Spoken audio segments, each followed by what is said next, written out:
नमस्कार, स्वागत है आपका रिपब्लिक ईबिक्स कैश स्टूडियो से। मैं हूं आपके साथ अनंत त्यागी।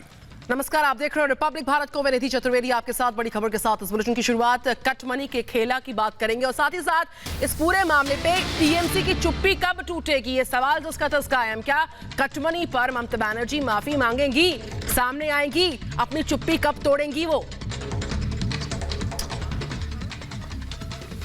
और इसी बीच एक बड़ी खबर बता रहे हैं आपको कि रिपब्लिक के खुलासे के बाद एक बड़ा असर हुआ है। रिपब्लिक के खुलासे का सीबीआई ने संज्ञान लिया है। सीबीआई ने रिपब्लिक से वो तीनों ऑडियो टेप मांगे हैं जो ऑडियो टेप कल रिपब्लिक ने कट मनी पर दिखाए थे और बड़ा खुलासा किया था। और श्रवण सेन हमारे साथ जुड़ चुके हैं फोन लाइन के जरिए। श्रवण, ये अपने आप में बड़ा डेवलपमेंट है कि जो खुलासा रिपब्लिक ने किया, अब सीबीआई वही उसी टेप के आधार पर जांच आगे बढ़ाएगी। देखिए आनंद, कहीं ना कहीं जिस तरह से गणेश बगड़िया के टेप से साफ जाहिर होता है कि जिस तरह से एक पॉलिटिकल पेट्रनेज या पॉलिटिकल कनेक्शन उभर कर निकला है, इससे गणेश बगड़िया की टेप्स काफी अहम हो चुकी हैं इस पूरे जांच के लिए, जिसके कारण रिपब्लिक मीडिया नेटवर्क से सीबीआई के कोलकाता यूनिट ने ये टेप्स मांगी हैं।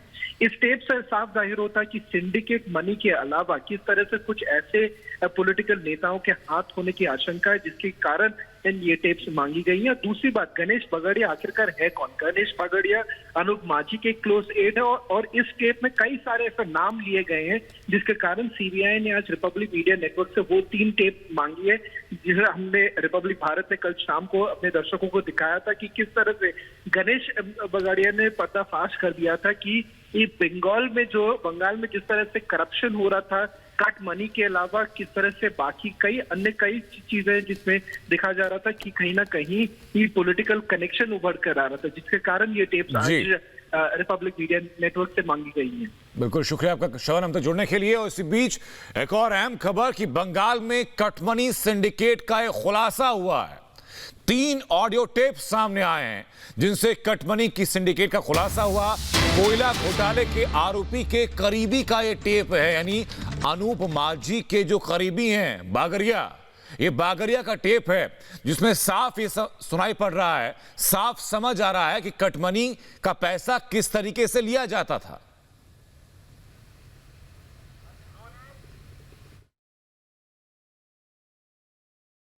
ये सिंडिकेट क्या है? सिंडिकेट बहुत सुनता हूँ मैं, पेपर वगैरह में पढ़ता हूँ। सिंडिकेट तो बंगाल का एक पेट बर्ड है सर। क्या है ये?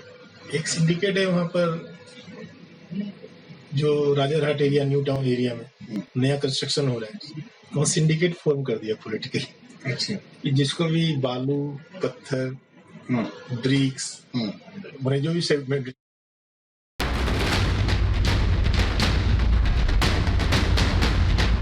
पश्चिम बंगाल में कटमनी का कटप्पा कौन है? बंगाल में भ्रष्टाचार का सिंडिकेट कौन चला रहा है? बंगाल में 2 चरणों के चुनाव हो चुके हैं, लेकिन सबके जहन में एक ही सवाल है कि कटमनी का कटप्पा कौन? रिपब्लिक भारत के पास बंगाल के भ्रष्टाचार के सबसे बड़े सबूत हैं। बंगाल में कटमनी के 3 ऑडियो टेप हैं। हालांकि आर भारत इस टेप की पुष्टि नहीं करता।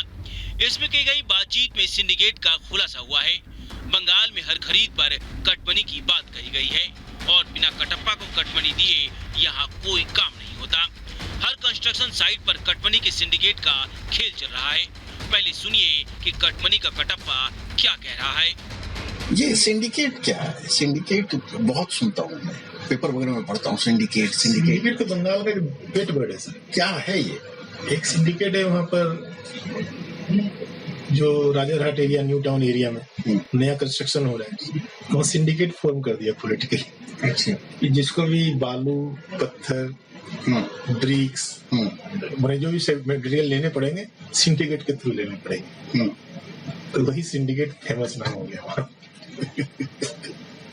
तो उसका फिर कट कहाँ जाता है?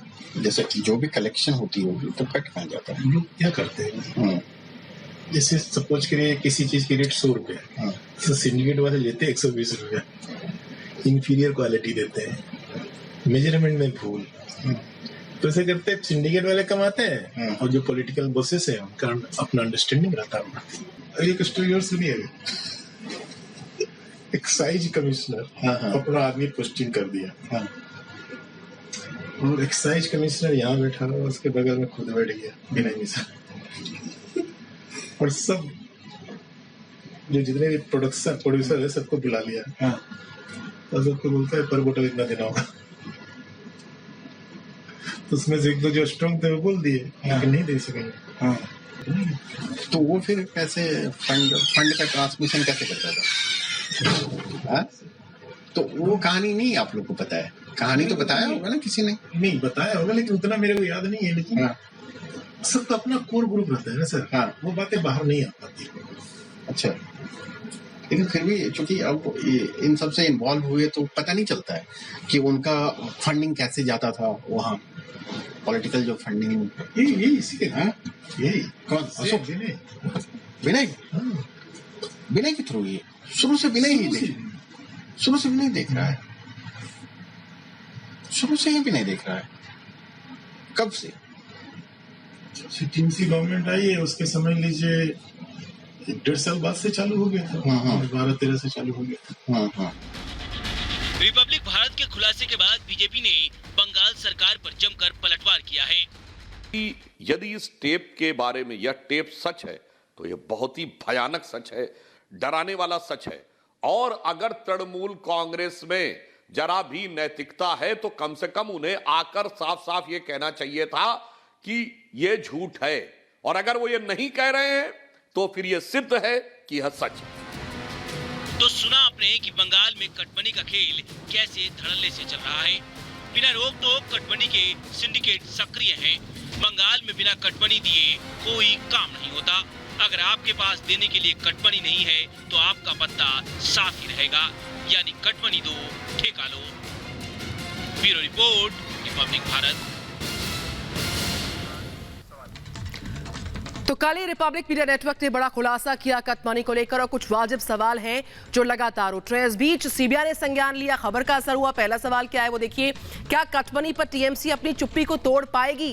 ये बड़ा सवाल है जो हम लगातार उठा रहे हैं कि चुप्पी कब टूटेगी। क्या कोई टीएमसी का नुमाइंदा सामने आएगा, कुछ बोलेगा? क्या कटमनी पर ममता बनर्जी सामने आकर माफी मांगेगी?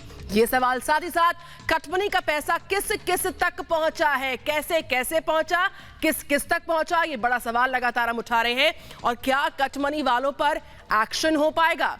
जो बड़ा खुलासा हमने किया, जिस खबर का असर हुआ, सीबीआई ने गंभीरता पूर्वक संज्ञान लिया। बहरहाल यहाँ पे वो बड़े सवाल आपके सामने हैं।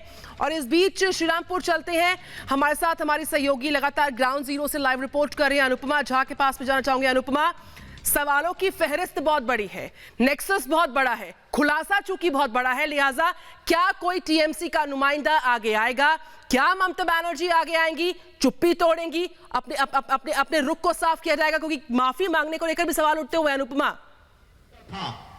संयुक्त मोर्चा जाते ऑक्सीजन पाए। बिल्कुल निधि, देखिए सबसे बड़ी बात यह जाती है कि कल जो रिपब्लिक भारत ने खुलासा किया उस पर खुद जो है बंगाल की जनता जो है उससे मोहर लगा दी। क्योंकि कल जिस वक्त प्रधानमंत्री नरेंद्र मोदी पहुंचे थे उन्होंने ये कहा कि कटमनी का इस्तेमाल पश्चिम बंगाल के अंदर किस कदर किया जा रहा है कि जो शिल्पकार जो पश्चिम बंगाल की खूबसूरती को सजाते हैं, संवारते हैं, उनसे जब ये पूछा गया कि क्या कटमनी का इस्तेमाल किया जाता है तो सारी जनता जो हजारों की संख्या वहां पर मौजूद थी, जनता ने कहा कि हाँ, अगर आप एक सर्टिफिकेट भी बनवाने जा रही हैं, आप लोन भी लेने जा रहे हैं, जिसका जिक्र कल खुद पीएम मोदी ने किया था। उन्होंने कहा कि हाँ, कटमनी का इस्तेमाल जो है किया जाता है। इतना ही नहीं, देखिए जो विनय है ये टीएमसी के उन नेताओं का जो है बेहद करीबी माना जाता है जो अनुप मांझी के करीबी था। सबसे बड़ी बात है कोयला घोटाला, उसका नाम निकलकर सामने आया था और विनय जो है बहुत करीबी माना जाता है टीएमसी के। शुक्रिया आपका अनुपमा, तो जुड़ने के लिए, जाके पहुंचाने के लिए। वहीं कटमनी पर रिपब्लिक भारत के खुलासे पर क्या कहना है मुख्तार अब्बास नकवी का, ये सुनवाते हैं आपको।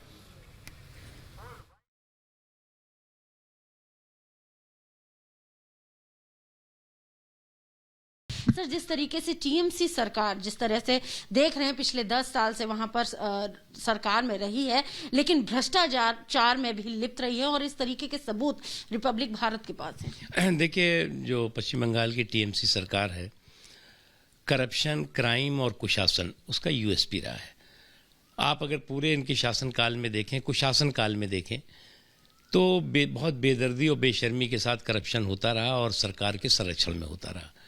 क्राइम होता रहा और सरकार के संरक्षण में, बल्कि एक तरह से जो इस तरह के क्रिमिनल सिंडिकेट था पश्चिम बंगाल में, वो पूरी तरह से एक पैरेलल सिस्टम चला रहा था, एक समानांतर सरकार चला रहा था।